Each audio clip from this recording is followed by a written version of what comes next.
Hello, this is Jesús, Manuel, Mena, Garza. I hope you're having a great day. And today I'm going to be talking about two things. Essentially, getting energy to your various devices, tablets, laptops, and your DC-powered televisions and stuff like that. I mainly use these charging devices for my laptop and for my pad and my phone. So I got three of them. I'm going to show you three of them that I use. This is a small 1,000 milliamp hour charging device, and it only cost me $1.50 at Walmart. It was on sale. I should have bought two or three of them, and I carry this all the time when I'm going to a coffee shop or I'm just going camping.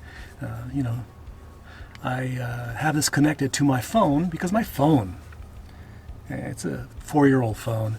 It tends to die out after a half hour, an hour. This keeps it going for 2-3 hours and is very, very useful.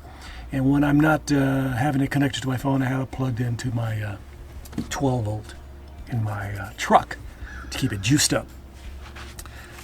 This right here is a black web, and its output is 18,200 milliamp hours. That's a lot of power. That's a lot of power. So this is my second choice that I use. I usually charge this inside the house, and when I'm going somewhere, camping, stuff like that, on the road, I charge this up and I have it ready in my car, and I'm plugged in to 12 volt, and it's getting charged even more. This, according to the manufacturer, cannot be plugged in to 12 volt to charge. They do not recommend that. It's only recommended to plug into 110, 120.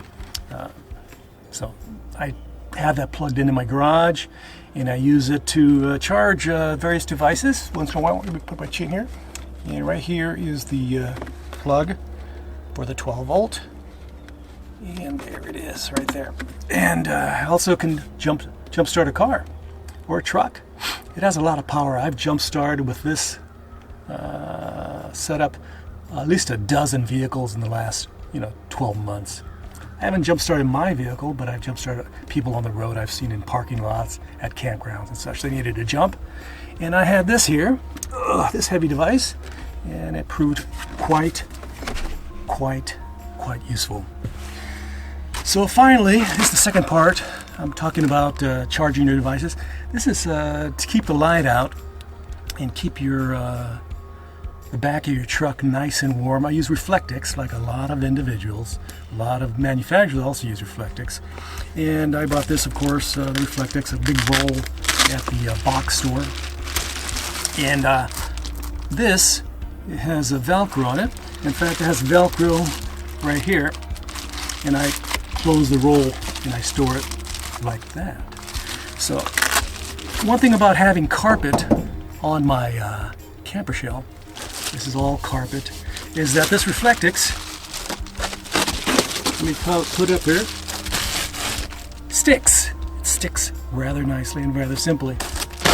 And so I have this cut out bigger than my windows, and I have about 1.5 inches on top and bottom of my windows that I can attach that Reflectix to. So I have 3 of those.